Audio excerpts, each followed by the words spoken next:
Oke, materi hari ini kalau Anda lihat ya ringan banget ya, jadi materinya tidak ada hitungan sama sekali. Kita ngobrol-ngobrol lah ya. Semoga selesai lebih cepat. Oh iya, jangan lupa kalau menurut silabus PPS 3 pertemuan terakhir, jadi kalau nggak salah 2 minggu lagi dengan yang eksternal. Ya, nanti diumumkan lebih lanjut oleh Bu Yuri, ya, sekretaris jurusan yang mereka itu. Kalau nggak salah, nanti saya lihat lagi silabusnya, ada bantu juga dari silabusnya ya. Pokoknya 3 pertemuan terakhir. Ini kalau nggak salah pertemuan berapa? 11. Padahal kita total ada 16 dengan UAS. Berarti kan masih ada 5. Kalau UAS diambil 3 ya pas, berarti 2 minggu lagi. Tapi nanti dilihat lagi ya silabusnya. Ada rencana nanti pengumuman ya, dengan pengumuman akan digeser ke Senin sesuai jadwal biasa, tapi nanti ditunggu. Kita kan jadwal aslinya kan Senin ya.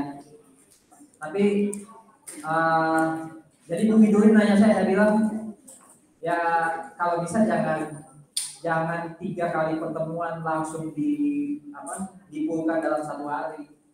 Kan ada 3 pertemuan atau 3 minggu. Rencananya mungkin mau digabung gitu. Saya bilang ya silakan, cuma jangan 3 kali pertemuan.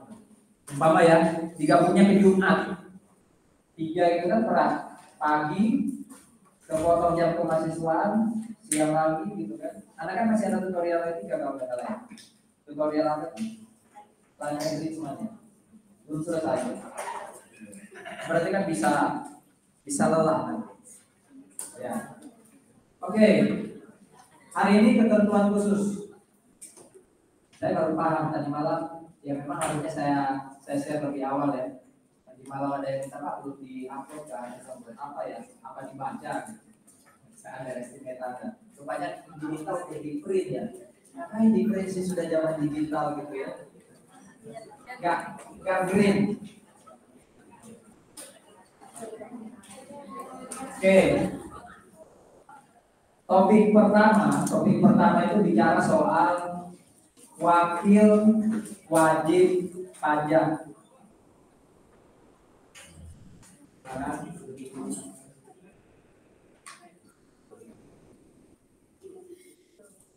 Kalau Anda memperhatikan ya, contoh paling apa kalau saya sebut nama Pak Hotman Paris kan. Hotman Paris itu kan kalau saya punya kasus di pengadilan, kalau saya berhubungan dengan hukum, ada dispute gitu ya, entah saya digugat secara perdata atau saya kena kasus pidana, saya ini kan orang yang tidak punya dasar hukum, tidak punya pengetahuan tentang hukum. Kalau saya langsung berhadapan dengan penegak hukum, jadi saya dalam bicara. Nah, saya butuh orang yang paham tentang hukum. Nah, dia bisa wakilin saya. Jadi saya mungkin hadir, tapi yang bicara itu dia. Termasuk di pengadilan, kalau saya salah ngomong, hakim mencek cara saya dengan pertanyaan, saya salah ngomong kan bisa jadi kena saya. Nah, butuh wakil. Ya, apa yang disebut apa? Kuasa hukum. Nah, prinsipnya sama kayak ini. Kalau seumpama ada di perusahaan, manajernya atau direkturnya tidak punya kompetensi pajak yang cukup, bisa dia minta ada pihak yang mewakili. Ada kuasa WP namanya, kuasa wajib pajak ya sama, berhadapan dengan teman-teman pajak dengan fiskus, si konsultan pajak atau wakil WP ini yang kemudian bicara. Ya, itu sih yang mau dibahas lebih banyak kali ini. Nah, kalau di topik awal ini sih masih bicara adalah untuk contoh ya, PT, CV, firma, itu kan entitas, itu badan, dia benda mati, nggak mungkin kan si fiskus bicaranya ke PT-nya, itu siapa yang wakili PT-nya? Kalau badan itu yang wakili adalah pengurus. Jadi kalau di corporate atau PT itu mungkin ya direksi. Kalau kayak di Petra itu ya jajaran rektorat itu yang disebut pengurus. Ya, pokoknya top management lah, itu yang mewakili wajib pajak pada. Kalau silakan, ayo.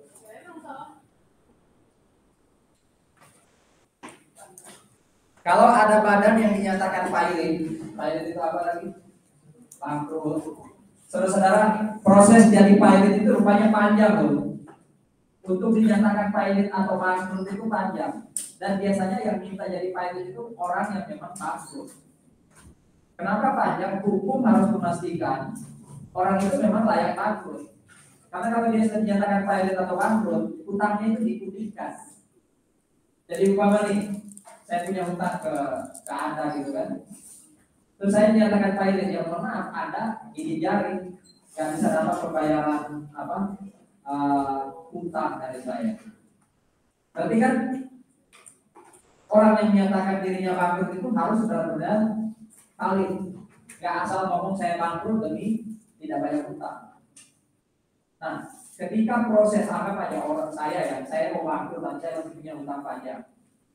Ya saya bisa aja sih ngomong langsung ke fiskus, ke orang pajak, tapi saya bisa minta untuk diwakili, ya dalam hal ini oleh yang namanya kurator. Kurator ini istilah untuk orang yang mengurus kepailitan. Kurator itu juga bisa dipakai untuk istilah orang-orang yang suka karya seni kayak lukisan, itu nanti pasti ketemu istilah kurator. Tapi ini agak beda. Kurator ini orang yang mengurus kepailitan atau kebangkrutan. Dialah yang mewakili WP yang sedang berproses untuk pilot. Kalau badannya dalam pembubaran, nah itu tidak harus pengurus, tidak harus direksi. Ya siapa orang atau badan tertentu yang memang dituju. Jadi PT-nya mau bubar. PT mau bubar itu bisa jadi sudah nggak punya manajemen. Ya, direksinya mungkin sudah nggak ada. Nah itu bisa aja ada orang atau badan tertentu yang dituju. Ya.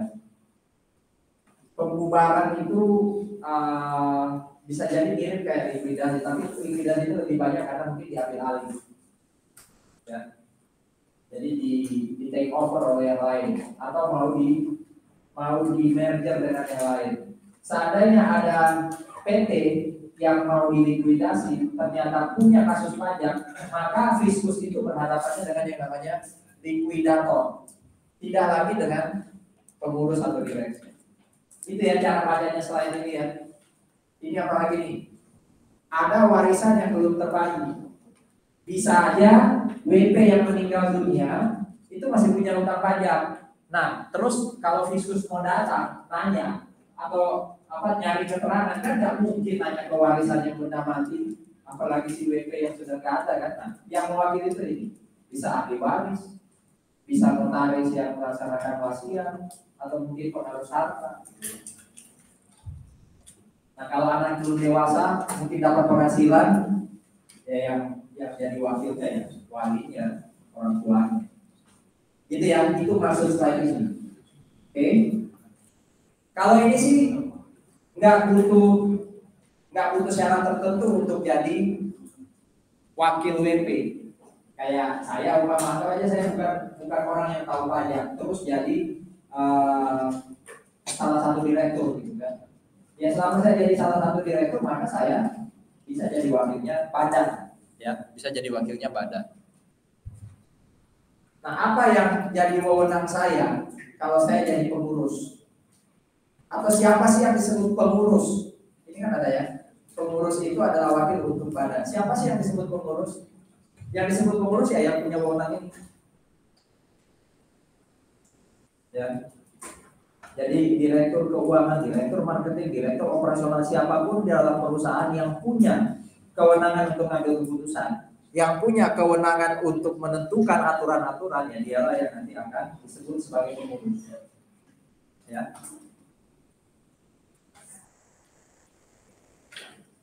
Nah, tapi hati-hati ya, hati-hati. Coba baca slide ini. Ada kasus gini saudara-saudara. Biasanya institusi pendidikan kayak universitas, kayak SMA gitu, itu kan punya yayasan yang swasta ya. Ada yang sekolah di sekolah Petra itu yayasannya namanya apa? Alumni sekolah Petra, yayasannya namanya apa? Apa bedanya Petra sekolah dengan Petra universitas? Itu yayasannya beda loh. Apa nama yayasan sekolah Petra? PTPK itu nggak bisa dijawab kalau nggak lapor di sekolah Petra. yayasannya. Nah, yayasan itu, saudara-saudara, itu kan ada orang-orang yang jadi anggota yayasan. Kalau di Petra Universitas namanya YPTK.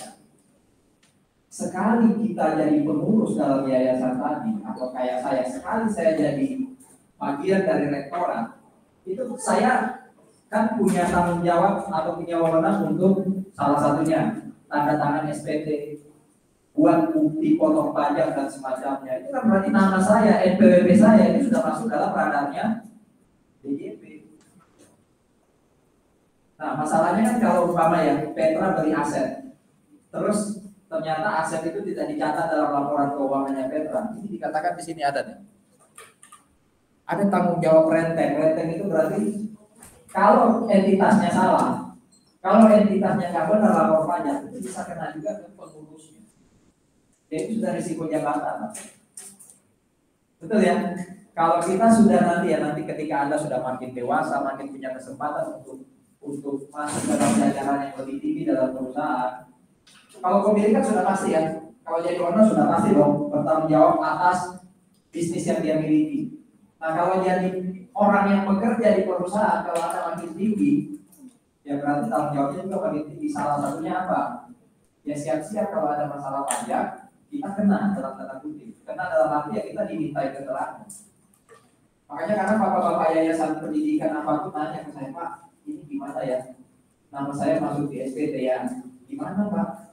Ini, artinya saya ngomong gini, karena kalau orang pengen melayani. Karena jadi anggota yayasan itu kadang-kadang volunteer, tidak dibayar. Yang penting kan memang murni melayani, niatnya baik. Tapi lupa bahwa ada risiko lain, salah satunya risiko pajak. Kalau yayasannya beli tanah tadi, seakan-akan kita yang beli.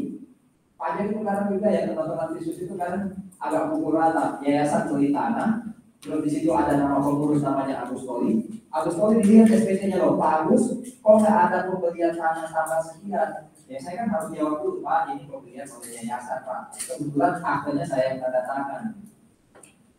Tapi kan ada energi yang keluar untuk menjawab dulu. Nah itu yang saya sebut risiko. Jadi niat baik itu kan cukup. Harus juga lihat konsekuensinya. Itu yang menakutkan orang untuk jadi anggota yayasan atau jadi pengurus kalau bicara pajak. Ya. Walaupun kalau bicara pajak ya, Anda sudah belajar sejauh ini, pajak itu nggak pernah bikin orang masuk penjara, bukan itu tujuan utama. Ya ujung-ujungnya ya memang uang yang akan keluar untuk kalau memang kita salah melapor. Rupanya itu efeknya lebih menakutkan dibandingkan mungkin kasus pidana. Tapi ini memang ya di Undang-Undang KUHP dikatakan ada tanggung jawab secara pribadi atau secara renteng kalau ada masalah dengan pajak yang terutama. Kecuali yang saya bisa buktiin kalau saya nggak terkait. Umpama nih, kalau wakil rektor 2 itu bagian keuangan ya salah satunya, itu sudah pasti terkait. Saya nggak mungkin lepas tangan kalau ada SPT yang salah lapor, kalau ada bukti pajak yang salah potong. Tapi kalau ada ibu wakil rektor 1, ibu yang 1 itu dari FTI ya, Bu Juliana Anggono. Seumpama nih, beliau kan direksi, pengurus, ada kasus pajak dengan Petra, ya beliau bisa ngomong loh, saya ngurusnya akademik, bukan ngurus keuangan, nah itu bisa lepas, nggak apa-apa. Tapi kalau Agus Koli itu udah pasti tuh, kalau Petra umpama aja salah lapor ya, wakil rektor keuangannya ya harus bertanggung jawab. Ya itu risiko sekali lagi. Ini wakil, ya. Di slide 1 tadi sudah saya jelaskan bagaimana cara membaca. Jadi ada entitas yang mungkin tidak bisa secara langsung berkomunikasi dengan pajak. Mereka yang warna merah ini yang mewakili. Sementara yang ini namanya kuasa. Jadi kayak tadi ya, anggap aja Petra. Petra itu punya wakil rektor yang khusus ngurus pajak. Dialah yang disebut pengurus. Tapi wakil rektornya itu bisa jadi nggak punya kompetensi pajak. Dia bisa minta, Petra bisa minta, ada yang mewakili Petra untuk berhadapan dengan fiskus atau orang pajak. Nggak harus pengurusnya. Itu yang disebut apa? Kuasa. Yang tadi di awal saya buka dengan contoh apa? Pengacara itu. Jadi kan pengacara itu sebenarnya kuasanya kuasanya tersangka terdakwa gitu kan berhadapan dengan hakim atau polisi. Orang pribadi atau badan itu bisa nunjuk seorang kuasa. Jadi bayangannya sekali lagi ini mirip kayak kuasa hukum, kayak Hotman Paris tadi. Kuasa ini, seorang kuasa ini itu harus memenuhi persyaratan tertentu supaya bisa dapat hak, supaya bisa melaksanakan kewajiban. Nah, Petra, kalau memang tidak bisa si wakil rektornya, direksinya tadi berhadapan langsung dengan fiskus dan terpaksa tunjuk seorang kuasa, dia harus buat surat kuasa khusus. Jadi Petra memberikan kuasa khusus kepada Brandon untuk mewakili atau menjadi kuasa. Ya. Nah, kuasa ini bisa wakil WP tadi yang ada di sini, bisa wakil WP yang merah-merah ini, atau siapa? Konsultan pajak. Nah, ini mulai mengarah nih ketiga pertemuan terakhir Anda. Ya. Buat apa sih ada travel-travel itu? Ya, nanti kita lihat. Ini persyaratan kuasa WP. Rasanya semuanya normatif ya, normatif dalam arti artinya nggak susah.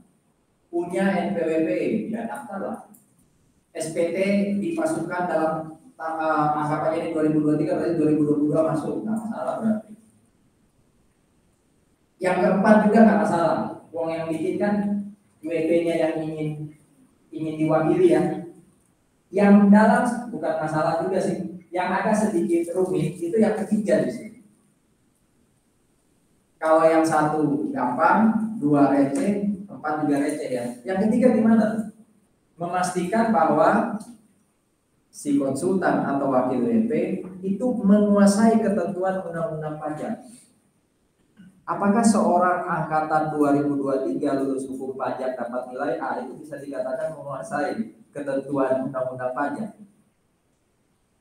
Apa kira-kira ukuran seorang kuasa WP itu menguasai ketentuan peraturan pajak?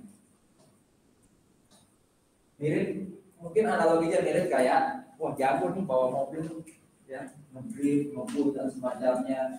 Dan situasi Petra 15 menit gitu. Tapi kalau dia nggak punya SIM, itu nggak bisa dikatakan menguasai kemampuan mengendara.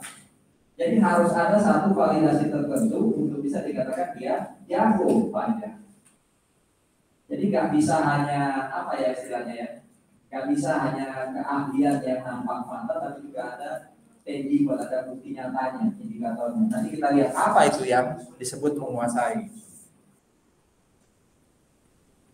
Nah, saya balik ke sini ya. Kuasa WP itu bisa dua.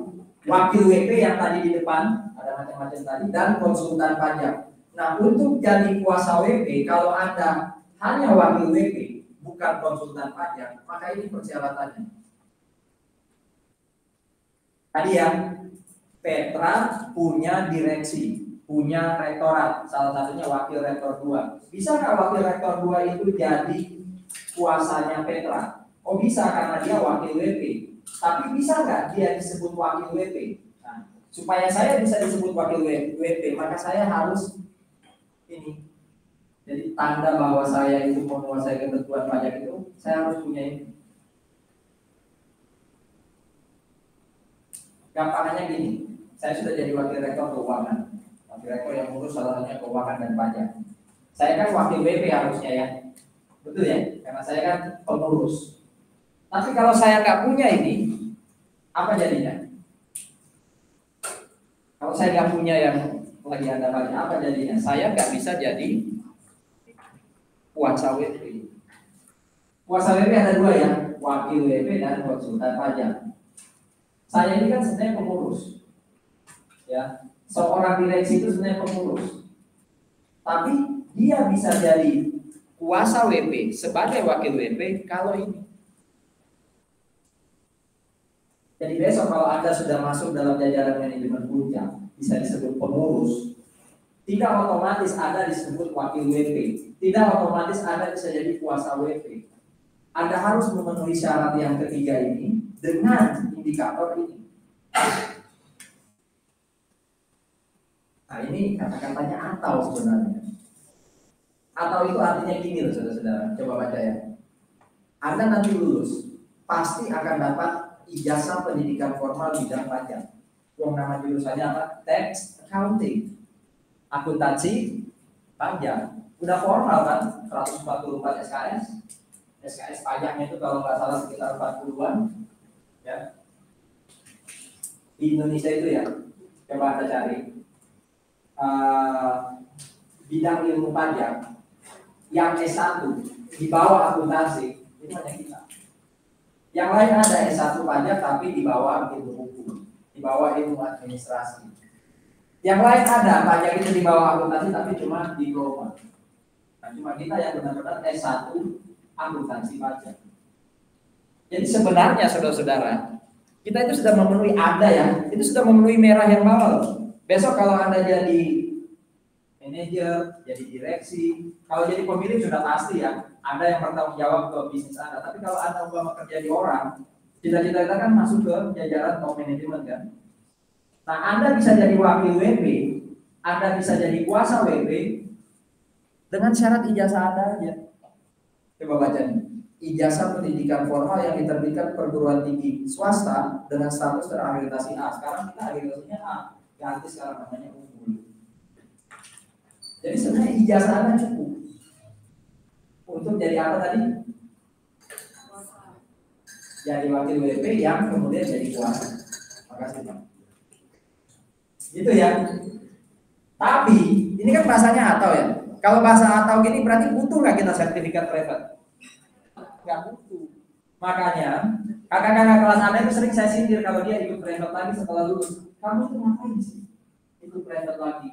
Iya Pak, soalnya banyak sekarang perusahaan yang tetap minta sertifikat private. Loh, tunjukin aja ijazah dulu. Private itu ya kalau ikut khusus private, coba ada kan di sini yang itu kulit-kulit banget, receh banget. Anda bisa jadi tutornya.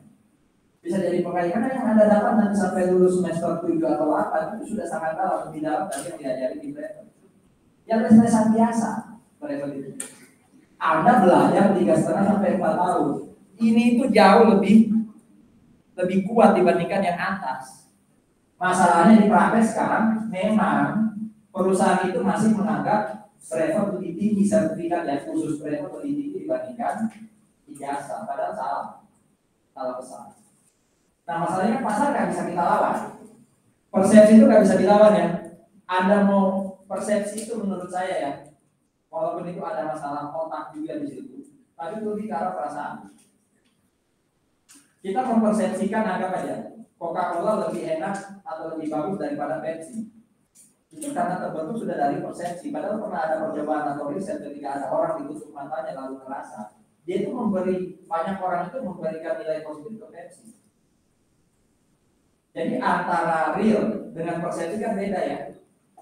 Yang diserang itu biasanya hati, bukan otak tuh kalau bicara persepsi. Nah persepsi pasar itu sudah mengatakan sertifikat private lebih tinggi daripada ijazah. Makanya saudara-saudara, hanya saya usul tuh ke jurusan ini aja deh. Waktu kalau nggak salah sebenarnya mulai 2022 kalau nggak salah sudah dimulai. Ini aja deh teman-teman mahasiswa nih sebelum lulus tetap dikasih materi yang sebenarnya sudah didapat ya. Lalu nanti lulus dari Petra itu dapat 2 bukti. 1 ijazah S1, 2 dalam tanda kutip sertifikat private. Makanya mulai nanti ya, mulai Anda semester 1 ini mulai materi KUP dikasih, itu berarti kalau lulus ya dapat private untuk KUP. Harapannya nanti kalau lulus, sudah semester 7 atau 8 lulus, itu semua materi private sudah dapat. Jadi Anda combo nanti lulusnya, dapat ijazah, dapat sertifikat private. Tidak perlu tambah lagi uang untuk ikut tes private. Nikmat apa lagi ya yang Anda dustakan ya. Jadi beruntung Anda memilih tax accounting ya. Saya nggak promosi loh, ngapain promosi kalau ikan yang sudah didapat ya kan. Kecuali ini anak SMA yang promosi. Ini memotivasi Anda bahwa pilihan Anda nggak salah ya, pilihan Anda nggak salah itu ya. Jadi besok ya, kalau melamar kerja di perusahaan, Umpamanya, mau minta gaji berapa? Mau minta gaji berapa? Hah? 10. Ya silakan. Tapi kan akan ditanya balik, kok bisa 10 sih? Tinggi banget. Surabaya itu biasanya 6 atau 5 yang ngomong. Pak, Bapak pernah punya masalah pajak? Oh iya, sering tuh. Nah, Pak tahu kan, daripada Bapak nyewa konsultan, Bapak bisa pakai ijazah saya dan sertifikat dari saya. Yang masuk dalam paket gaji, Pak. Ya, tapi 10 ini naik terus nanti, Pak. Makin banyak masalah Bapak hadapi, saya bisa pecahkan, Pak. Tapi itu nanti 10 naik terus ya. Wah, cara untuk menjual diri ya.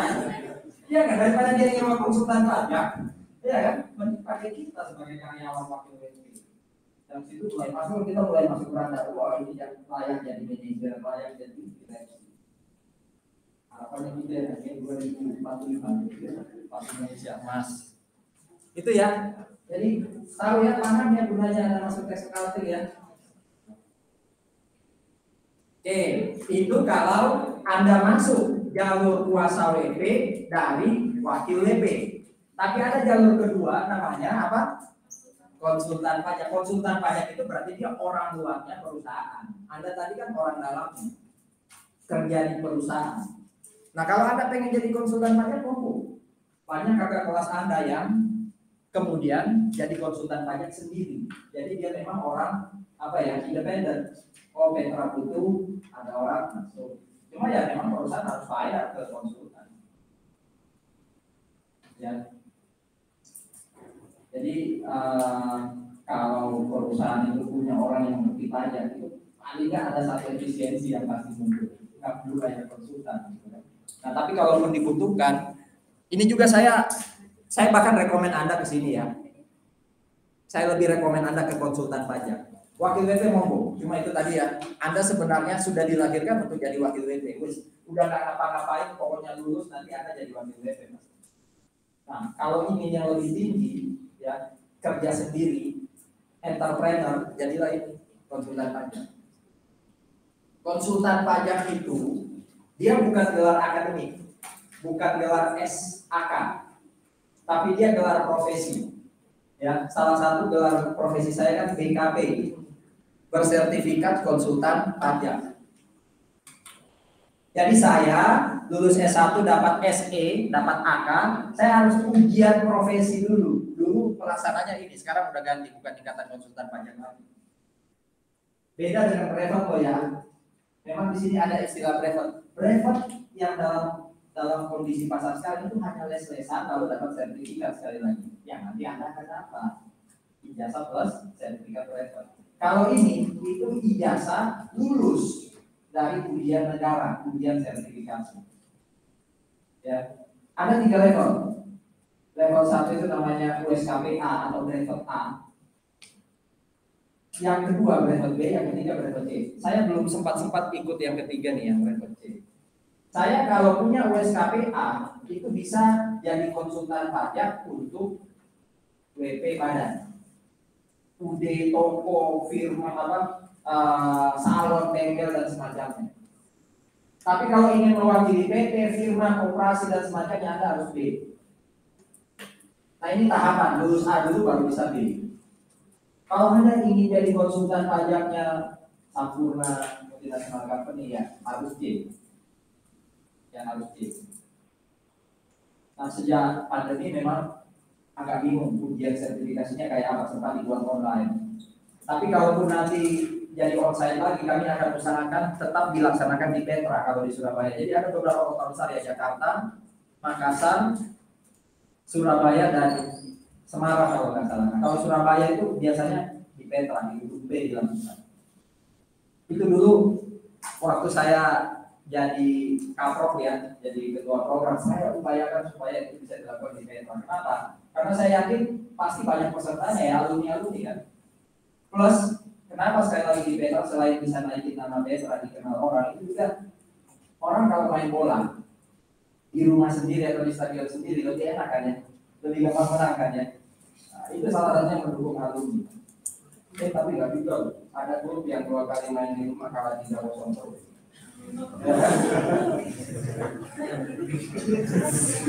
Itu jadi kayak bukan rumah dia ya.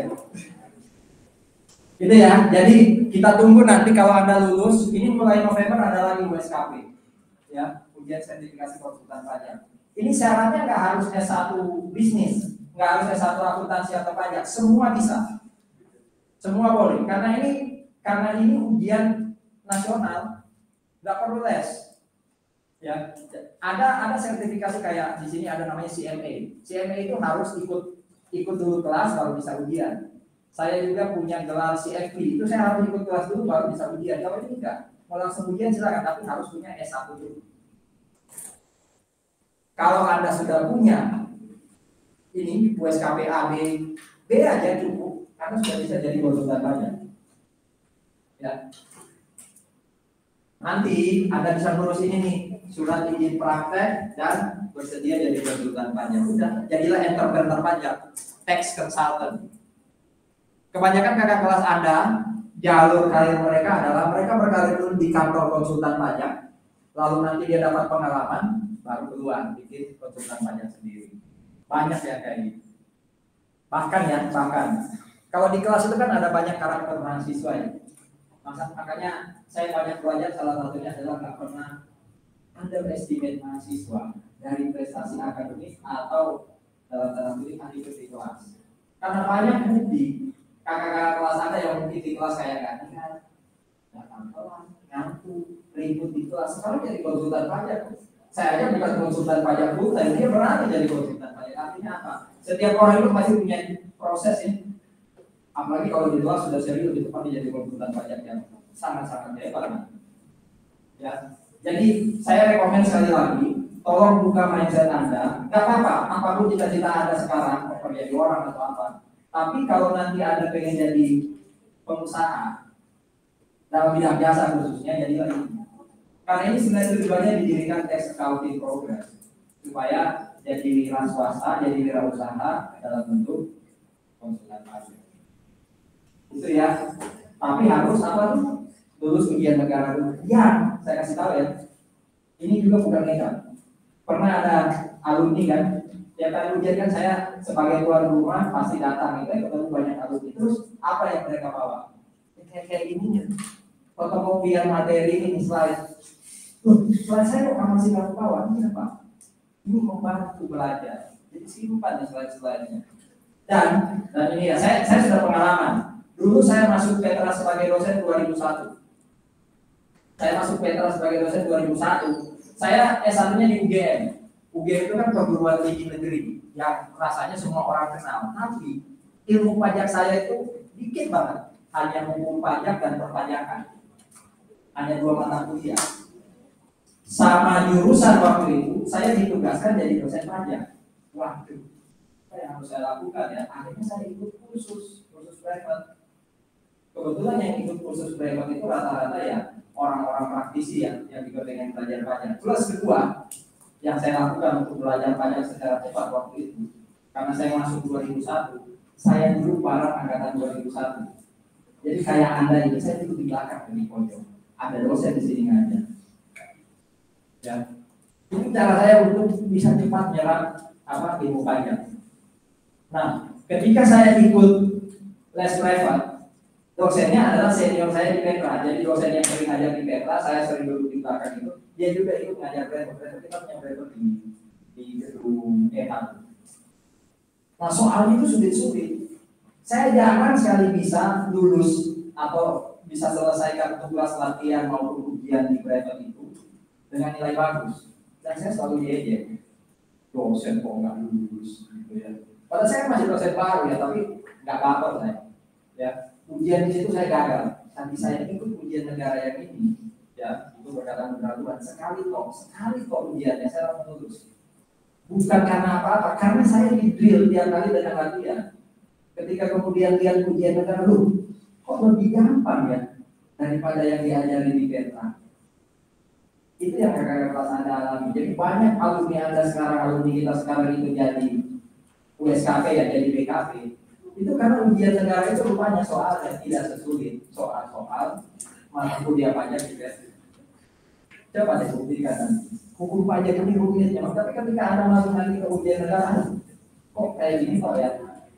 Ya dengan asumsi Anda menguasai ujian-ujian ini ya. Itu yang terjadi. Jadi saya ini meyakinkan Anda bahwa ini bukan hal sulit kok. Ya, untuk jadi konsultan pajak itu bukan. Tunggu waktu aja deh. 2,5 tahun lagi lah. Mau lulus 3,5 tahun kan ya. Jadi 2,5 tahun lagi tak kerasa kok. Ya, segera ambil ujian negara ini jadi konsultan pajak. Tapi kalau pun nggak pengen jadi konsultan pajak, ini juga jadi wakil WP. Nah, ini kan wakil WP itu tidak harus jadi konsultan pajak. Termasuk salah satunya dia adalah orang yang kerja di WP. Itu boleh. Ya, makanya saya katakan tadi, nilai Anda ketika melamar pekerjaan itu bukan hanya ijazah S1 tapi juga kompetensi pajak Anda. Nah, saya kalau jadi wakil WP itu bisa dapat kuasa. Karena tadi kan kuasa WP salah satunya adalah wakil WP ya. Saya bisa dapat kuasa dari 3 jenis wajib pajak. 1, WP orang pribadi ya, yang tidak jalani usaha. Jadi kayak umpama saya karyawan, saya mau diwakili oleh orang keuangan saya yang ada di Petra, itu bisa. Ya, karena saya tidak lakukan usaha, bisa diwakili oleh mungkin orang keuangan Petra. Orang keuangan Petra kerja di Petra punya kompetensi pajak, dia bisa jadi wakil WP. Ya. Atau kalau saya jadi wakil WP, saya bisa wakilin orang pribadi juga. Ya. Selama saya kerja di sana ya. Selama omsetnya 1,8, jadi memang ini untuk usaha-usaha yang sangat kecil, mikro ini bukan UMK, bukan usaha menengah kecil, malah mikro ini, ya, karena cuma 1,8. Atau WP badan kalau omsetnya 2,4, ya memang terbatas. Makanya saya katakan tadi, kalau pengen lebih jadilah konsultan. Ini tetap bisa, cuma terbatas, ya. Ya ini WP receh lah, WP kecil, tapi lumayan. Itu tadi kita bisa bisa jadi wakil dia, berarti kan ada tambahan income yang kita dapat sebagai wakil WP. Ya, ini kalau kita jadi kuasa WP melalui jalur wakil WP. Kewajiban silakan dibaca deh, ya. Haknya apa, kewajibannya apa dan semacamnya. Nah, kita kalau sudah jadi kuasa WP, kita wajib merahasiakan. Jadi kayak dokter itu nggak boleh ngomong penyakit pasien. Ya. Jadi rekam medisnya pasien itu hanya disimpan oleh dia dan pasien. Tadi siapa tuh pengacara itu juga nggak boleh ngomong loh. Umpama nih saya sudah pasti bersalah, saya ngomong ke pengacara saya. Pengacara kan harus berupaya supaya saya dapat hukuman yang seringan mungkin. Jadi dia di pengadilan harus bersilat lidah kan. Tapi yang sebenarnya itu nggak boleh diomongin kepada polisi atau kepada siapapun. Wajib merahasiakan. Ya, begitu juga dengan wakil WP atau konsultan pajak, wajib merahasiakan ya informasi-informasi yang yang diberikan oleh WP. Kita kan jadi kuasa WP ya. Jadi informasi WP yang diberikan ke kita itu kita wajib rahasiakan. Kecuali nanti kalau negara yang minta. Ya. Ini boleh kita ngomong, boleh kita sampaikan rahasianya WP kita, ya kalau kita jadi saksi di pengadilan atau diminta oleh Menteri Keuangan. Ya, jadi ada lembaga negara yang minta melalui Menteri Keuangan, ya sudah ya kita harus ngomong. Kalau sampai kita tidak melakukan 2 yang hijau ini, kita dianggap tidak terbuka secara fiskal. Kan minggu lalu salah satu yang kita bahas keterbukaan fiskal ya.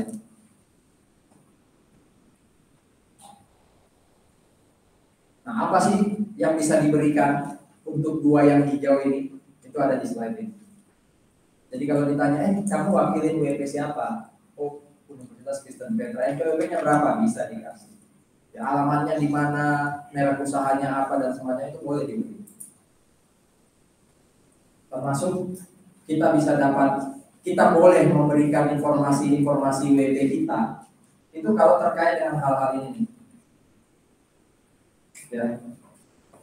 Salah satu tantangan untuk penelitian pajak untuk skripsi Anda nanti adalah informasi pajak, jangan kan pajak akuntansi itu kan sangat sensitif buat perusahaannya.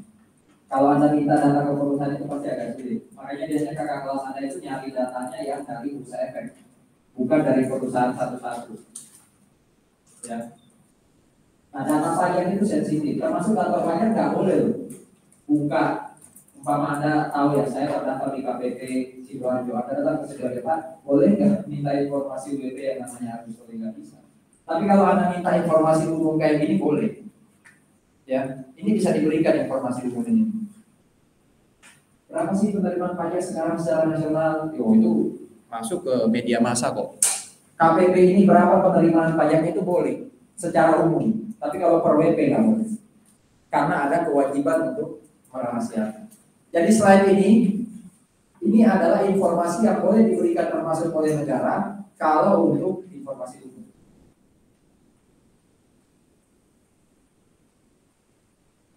Nah, ini kewajiban merahasiakan juga gugur, nggak perlu rahasia ya. Kalau untuk kepentingan negara, selama hakim yang minta, ya. Ini juga tadi hakim minta menyebutkan nama tersangka, keterangan, itu juga tidak perlu dirahasiakan. Ini apalagi nih? Pihak-pihak yang ada di kotak putih ini, ya, pihak-pihak yang ada di kotak putih ini wajib memberi informasi tentang WP, ya, untuk kepentingan yang 2 kuning ini nih. Contoh, saya punya kasus dengan pajak, Bang. Pajak nanya, Pak Agus, bisa nggak minta rekening koran apa? Dia hanya minta lisan, saya bilang dapat, saya minta surat. Dia nggak bisa kasih surat ke saya nggak kasih rekening koran saya, kan dia nggak bisa akses. Ada undang-undang kerahasiaan bank kan ya. Nah, dia bisa minta ke bank, langsung ke bank, saya tolong dong, saya minta rekening korannya Agus Loli, tapi 2 ini yang harus dipenuhi. Jadi bank, notaris, termasuk konsultan pajak nih. Kalau saya di konsultan pajaknya PT Anda gitu ya, terus Anda punya masalah dengan kantor pajak, dia bisa ngomong, konsultan pajak minta dong informasi offsetnya si A. Tapi 2 syarat kuning ini harus dipenuhi. Ini apa lagi nih? Nah, ini kerahasiaan bank itu nggak ada kalau untuk urusan pajak. Sekarang itu bahkan wajib, kalau nggak salah 1 M. Kalau ada saldo di bawah 1 M itu bank wajib lapor ke pajak. Siapa nasabah-nasabah yang punya saldo tadi di bawah 1 M. Jadi arus kas di bank sekarang itu sangat terbuka. Makanya orang takut sekali lagi. Kemarin Petra mau bikin corporate credit card. Rupanya kartu kredit card corporate itu tetap harus ada nama yang tertulis di situ, bukan Universitas Kristen Petra. Ya satu-satunya nama yang dipakai pasti pakai rekor keuangannya. Nanti kalau Petra beli apa itu digesek, kelihatan saya yang beli. Dan saya nggak lapor SPT kan saya yang kena gitu. Itu yang saya takutkan. Rupanya banknya bilang nggak, Pak, yang ternyata itu punya Petra. Ya. Jadi informasi bank sekarang itu nggak ada lagi istilah kerahasiaan. Ya, nggak ada lagi istilah kerahasiaan. Tapi selain untuk pajak, bank tetap harus merahasiakan identitas atau informasi apa istilahnya nasabah ya. Rupanya antar bank itu bisa lihat kok informasi saya selama itu terkait kredit. Umpama saya mau pinjam di BNI, jadi harus cek dong, Agus Loli ini punya pinjaman lain nggak? Makanya ada istilah checking kan. Oh, masih punya di Mandiri, masih punya di BRI. Dia bisa lihat berapa hutang saya di Mandiri BRI. Tapi dia nggak bisa lihat berapa simpanan saya, investasi saya di masing-masing bank. Jadi kerahasiaan bank itu sebenarnya kerahasiaannya di simpanan, bukan di kredit. Kredit itu masih bisa diakses oleh bank-bank yang lain. Ini apalagi nih? Ini juga wajib memberikan informasi kepada DJP. Makanya saya katakan tadi ya, hari ini tuh apalagi di awal tadi tuh murni ngobrol-ngobrol. Ya Anda bisa baca sendiri sebenarnya. Cuma yang saya terangkan ini adalah menjelaskan apa sih slide ini isinya.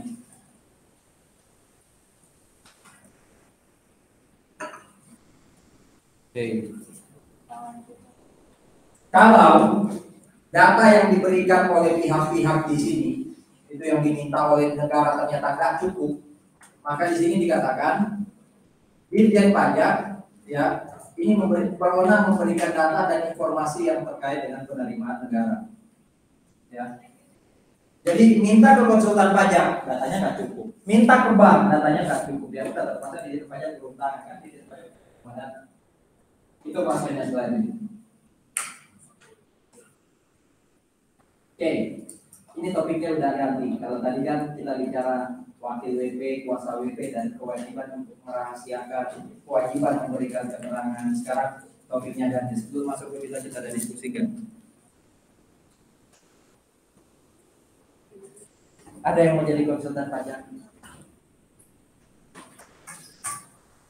Saya belum sempat lihat survei saya di awal ke Anda kan, itu berharga banget tuh. Kalau nggak salah saya tanya kenapa memilih tax accounting, karena saya yakin pilihan seorang lulusan SMA masuk di universitas itu tidak murni sendiri, jarang yang punya.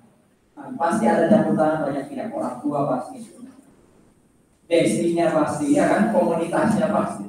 Dia pengen jadi seniman, pengen masuk DKV, tapi kalau teman-teman saya pada masuk tax accounting, saya masuk tax accounting lah, gitu kan. Di sana. Makanya orang yang masuk akuntansi belum tentu jadi akuntan. Orang yang masuk ke tax accounting belum tentu jadi tax accountant. Walaupun kami berharap ada jadi tax accountant. Seperti ada yang jadi model, bisa pasti jadi penari, ya kan? Jadi matematika. Ya, memang itu karakteristik generasi sekarang kan. Pendidikan itu bisa jadi bukan untuk bekal bekerja, tapi ya untuk status misalnya. Karena Anda tanpa sekolah saya itu sudah punya masa depan yang cerah gitu ya dari orang tua Anda bisa jadi. Ya ini tahapan hidup orang itu biasanya harus gelar S1 Pak minimal ya saudara. Tapi jangan hanya itu ya. Buatlah gelar S1 Anda itu punya makna gitu. Jangan hanya sekedar mencari jasa. Oke, ganti topik. Topiknya sekarang adalah masih ada kaitan dengan SKP dan STP. Dirjen Pajak bisa mengurangi, menghapus, atau membatalkan hasil-hasil yang ada di STP atau di SKP. Jadi terbit STP, terbit SKP itu masih bisa dikurangi, masih bisa dihapus, masih bisa dibatalkan.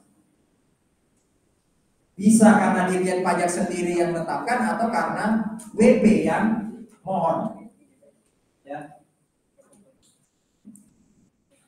Nah biasanya ini bisa dilakukan ya karena ini. Kalau minggu lalu kan ada ya pembatalan juga ya, pembatalan yang dilakukan itu karena salah hitung, karena salah menetapkan aturan. Kalau ini hilang, bagaimana caranya ya mengidentifikasi hilang? Pak, sorry Pak, ini boleh nggak saya ganti kuis saya Pak? Kuisnya kapan dikumpulin? Tadi malam. Pak, boleh nggak saya ganti kuis saya Pak? Saya udah terlanjur saat itu. Kenapa? Iya, waktu saya sakit hilang Pak. Gimana yang mengukur hilang gitu ya? Tapi di sini undang-undang mengatakan karena WP hilang itu Dirjen Pajak bisa loh lakukan pengurangan, penghapusan atau pembatalan. Ya memang agak sulit mengidentifikasi ini, berarti memang DJP harus diberi hikmat, harus punya hikmat untuk bisa benar-benar orang ini hilang atau enggak. Karena kan alasan aja gitu kan. Pas saya nggak bisa masuk karena Pak gitu ya, macet. Ya macet bisa dihitung, berarti datang lebih pagi atau datang kemarin sore gitu ya. Kok telat terus karena macet? Nah itu kan berarti saya harus punya hikmat, oh ya ini boleh saya anggap masuk atau tidak boleh saya anggap masuk, itu kan hikmat yang penting. Ya. Ini semua nih produk yang bisa dikurangi, bisa dihapus atau dibatalkan. SKP yang tidak benar, STP yang tidak benar, hasil pemeriksaan yang tidak benar, atau kalau ini masih ingat surat pemberitahuan hasil pemeriksaan. Ya. Ini bisa dibatalkan semua. Kalau permohonan ini muncul dari WP, kalau pengurangan, penghapusan dan pembatalan itu inisiatifnya dari WP, maka DJP harus segera memutuskan paling nggak 6 bulan sejak permohonan itu diterima. Ya.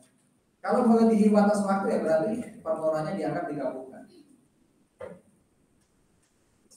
DJP itu kalau nolak, apapun keputusan DJP itu, dia harus berikan alasan. Kuasa WP, baik itu wakil maupun konsultan sudah kewajiban memberikan keterangan, kewajiban memberikan informasi, kewajiban merahasiakan sudah. Lalu apa yang berurusan pembatalan sanksi sudah. Sekarang topik lain lagi. Judulnya di situ adalah kita kan selama ini berpikir, kok yang kena WP terus ya, betul ya? Ternyata ada sanksi kalau teman-teman Fiskus itu melakukan kesalahan. Ya, Fiskus lalai menghitung pajak. Fiskus, orang pajak itu harusnya hanya memberikan keterangan atau informasi, tapi malah dia bisa menetapkan pajak. Itu kan berarti dia lakukan sesuatu di luar kewenangannya. Memeras, mengancam, atau menerima gratifikasi, suap atau gratifikasi. Kadang kalau ada praktik-praktik mahasiswa baru pulang kampung gitu kan, sebenarnya niatnya mulia sih, menjaga relasi gitu kan. Pak, ini ada oleh-oleh dari kampung, itu gratifikasi sebenarnya. Kadang saya pikir terima atau enggak ya, apalagi kalau umpama mahasiswanya itu lagi saya ajak di kelas, kan bisa jadi sedikit banyak itu mempengaruhi penilaian. Tapi kalau sudah nggak ada kaitan dengan kelas, bukan lagi bimbingan, bukan lagi yang saya uji, ya saya terima sebagai orang timur lah kan, menghargai pemberian. Ya. Nah, gratifikasi itu kalau buat teman-teman pajak sama sekali nggak boleh. Jadi jangan, bukan sok baik ya, jangan karena Anda punya kebiasaan memberi, datang ke kantor pajak bawa makanan. Pak, ini kue pot, gak ada yang apa-apa gitu. Dan itu bisa dianggap menerima, bisa jadi kayak gitu. Karena mereka memang dilarang, teman-teman Fiskus itu dilarang. Ada bahkan ya, kalau ketemu Fiskus yang sangat idealis, itu kalau datang dia bawa sendiri minum. Kami sediakan air mineral dia nggak mau. Bukan takut diranin, tapi takut dianggap itu gratifikasi. Ya, karena ada sanksinya.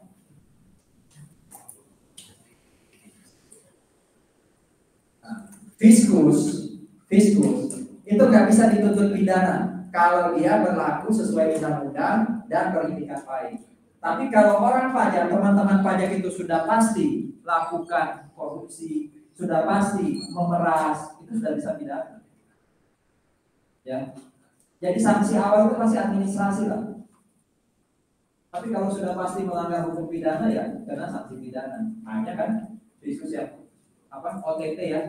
Operasi tangkap tangan kan, kebukti dapat suap, dapat suap dari WP kan, itu bisa dipidana. Mereka punya kode etik, dibuat Menteri Keuangan, ya harus ditaati. Kode etik itu bukan pidana. Kalaupun dilanggar itu hukumannya hukuman moral. Jadi omongan, jadi obrolan. Paling juga turun pangkat, umpamanya turun jabatan. Atau dipindah ke kantor pajak yang lebih jauh dari Jawa gitu. Itu biasanya yang jadi sanksi.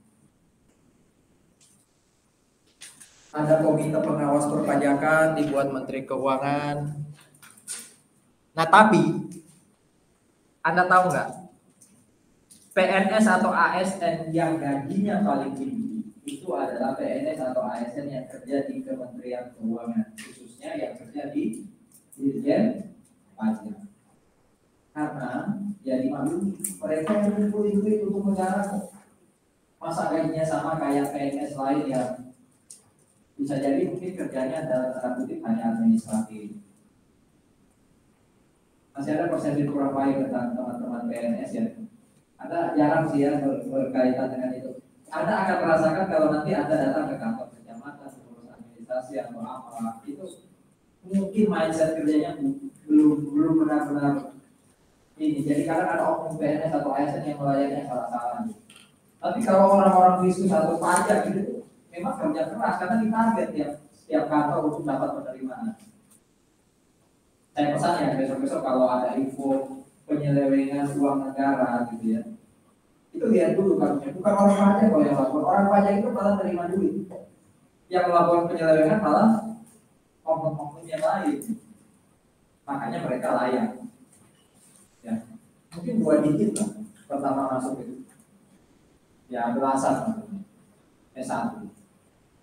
Tapi saya yakin nggak ada yang pengen jadi ASN ya. Ada yang pengen jadi PNS? Ya komunitasnya agak beda ya. Itu tadi Anda memang diharapkan jadi entrepreneur ya, atau jadi tadi paling nggak masuk di perusahaan. Jadi Anda ini nanti jadi partnernya Fiskus, jadi partnernya ASN. Pernah dengar ini? Pernah dengar ini? Dulu di tahun 2007-an, karena ini ada di undang-undang ya, itu diberikan pengampunan pajak. Jadi orang-orang yang tidak taat pajak sekitar tahun 2007-an itu dipanggil, kamu kalau belum lapor atau belum bayar, bayaran sekarang. Pokoknya ya, sanksinya bebas. Sanksinya bebas. Terbaru kan ada lagi ya, 2018 atau 2000 berapa tuh kemarin, pengampunan pajak jilid 2. Jadi kita bisa jadi mungkin lupa lapor pajak, lupa lapor harta. Nah, sekarang gilirannya kita dikasih kesempatan segera lapor ke SPT, kamu nggak kena sanksi. Itu yang disebut sanksi polusi atau pengampunan pajak. WP sukarela mendaftarkan diri untuk dapat NPWP, tidak kena sanksi, tidak ada pemeriksaan, ya. Kecuali SPT-nya memang nggak benar. Nah ini yang pidana. Saya minta Anda baca pasal 38 sampai 43A. Tidak usah dibaca sekarang, disiapin aja kalau nanti mungkin di kuis atau di UAS ditanyain. Fokus Anda membacanya itu adalah pakai kotak-kotak itu. Siapa sih yang dikenakan sanksi? Ya, pidana pajak itu menyasar siapa? Apakah DJP atau WP atau pihak ketiga? Itu Anda baca mulai pasal 38 sampai 43A. Terus pelanggarannya apa? WP itu ngapain sampai dia bisa kena sanksi pidana? DJP itu ngapain sampai dia bisa kena sanksi pidana? Bank atau konsultan pajak atau akuntan publik itu ngapain sampai dia bisa kena sanksi pidana? Kalau yang ketiga itu adalah emang sanksinya apa kalau dia melanggar tadi? Nah, termasuk dasar hukumnya. Jadi nanti bayangkan mungkin ada 1 atau 2 soal lumayan lah ya, nanya. WP melanggar sanksi pidana pasal sekian, itu apa sanksi pidananya? Atau apa sih yang dia langgar? Bisa jadi mungkin untuk pertanyaannya seperti itu. Ya, jadi ini sengaja tidak saya tulis, Anda belajar sendiri. Kalau nanti keluar di mana? Di ujian ya. Anda kalau nggak siap berarti itu kurang persiapan. Karena nggak perlu saya tampilkan lagi di slide, sudah ada di undang-undang. Supaya Anda juga punya kebiasaan baca undang-undang KUP. Bicara penyidikan itu berarti bicara pidana. Ingat ya, saya selalu sering kasih istilah-istilah ya. Kalau kita masih ada di ranah hukum pajak yang administrasi, nggak ada penyidikan. Paling apa kemarin yang itu lalu? Pemeriksaan. Apa banget ya? Penyidikan itu tahapan untuk pidana, tahapan awal itu penyidikan. Kalau hasil penyidikan itu ternyata memang bisa membuktikan saya bersalah, ada istilahnya P21. Saya nggak tahu pernah dengar nggak. Jadi kalau di selain hukum pajak ya, yang menyidik itu bisa polisi, bisa jaksa. Ya, kita bicara yang hukum selain hukum pajak ya. Yang menyidik itu polisi, selesai dia sidik dan ternyata di situ bisa kelihatan kalau orang ini bersalah, ya, itu bisa digeser ke jaksa. Jaksa yang nanti akan masukkan berkas penuntutannya ke pengadilan. Ya. Saya kalau masih disidik, itu posisi saya masih terduga, belum jadi terdakwa atau terpidana, gitu ya, masih terduga. Nah nanti kalau itu sudah masuk ke jaksa, lalu di pengadilan jaksanya sudah bacakan tuntutan, ya, saya sudah jadi tersangka. Ya kan, pernah saya ngomong gitu kan. Jadi jangan langsung orang Di polisi langsung dibilang tersangka. Nah, tersangka itu nanti, bukan tersangka, terdakwa. Kan dibaca akan dakwanya dia jadi terdakwa. Ya, jadi dari terduga waktu di sini jadi terdakwa. Nanti ya ketika dia sudah dituntut pidana oleh hakim, Agustoli bersalah dan itu sudah jadi terpidana. Ya. Tahapannya kayak gitu. Karena kita bicara hukum pidana pajak, berarti ya kayak gitu nanti. Ada penyidikan, bisa jadi ada jaksa, tapi yang pasti nggak ada polisi. Polisi itu kalau hukum pidana selain pidana pajak. Ada penyidikan, masuk ke jaksa, masuk ke pengadilan pajak, ya itu tadi ujungnya bisa jadi penjara. Kecuali di tengah-tengah itu kita bisa buktikan kita nggak bersalah. Siapa sih yang jadi penyidik? Kalau selain hukum pajak tadi, polisi atau jaksa. Kalau untuk hukum pidana pajak, penyidiknya itu adalah orang-orang DJP. Jadi teman-teman DJP ini memang ada yang khusus dapat keahlian penyidik. Dia nggak lakukan pemeriksaan, kan? Itu level lain, orang lain. Ini level penyidik. Ya. Wewenangnya ini bisa dibaca nih. Cari keterangan atau laporan, motret, panggil saksi, blokir, dia bisa bilang, tolong rekeningnya Agustoli diblokir. Dia punya hak untuk itu. Termasuk ini, penyidikan bisa dihentikan. Oh, Agustoli tidak terbukti melanggar hukum pidana pajak. Ya. Nah, kalau saya jadi penyidik pajak, saya harus memberitahukan penyidikan ini kepada jaksa. Melalui polisi. Jadi polisi itu nggak berhubungan langsung dengan kita. Penyidik pajak yang berhubungan langsung dengan kita, nanti hasil penyidikan dia lapor ke polisi, polisi geser ke jaksa. Itu jalan ceritanya penyidik. Hati-hati loh ya, bedain dengan pemeriksaan ya. Pemeriksaan itu murni administratif, ini pidana. Kok bisa kena pidana? Ya baca ini tadi ya. Mana tadi? Ya. Kalau Anda baca ini nanti Anda tahu, oh ini tuh yang bisa kena pidana. Nah, itu berarti dia akan ketemu penyidik pajak, nanti penyidik pajak akan geser ke polisi, polisi masuk ke jaksa. Penyidikan bisa dihentikan kalau ini. Buktinya kan? Ada yang tahu nggak? Bukti itu minimal berapa untuk bisa maju ke pengadilan? Dua alat bukti. Dan harus ada saksi. Motifnya jelas. Jadi kalau penyidik itu nggak bisa buktikan motif, nggak ada bukti, nggak ada saksi, itu bisa jadi disebut tidak cukup bukti. Atau di sini ternyata ini bukan pidana pajak, ini administrasi pajak. Bersalah tapi administrasi bukan pidana, bisa aja dihentikan. Atau mungkin bukan pidana pajak tapi pidana yang lain. Salah sidik gitu, salah kamar penyidiknya. Bunuh orang, tapi kok malah disidik oleh penyidik pajak, ini berarti dihentikan penyidikan. Atau ini nih, WP dengan kesadaran ngomong ngaku bersalah. Wah, ada grace juga ya, ada anugerah juga ya. Kalau kita mau ngakuin kesalahan kita dapat anugerah, dihentikan penyidikannya. Karena itu tadi ya, pajak memasukkan orang ke penjara itu bukan tujuan utama. Menteri Keuangan juga bisa minta untuk penghentian penyidikan. Ini prosedurnya. Oke, selesai. Jam berapa nih? Oh, baru 8:30. Saya belum sempat ya.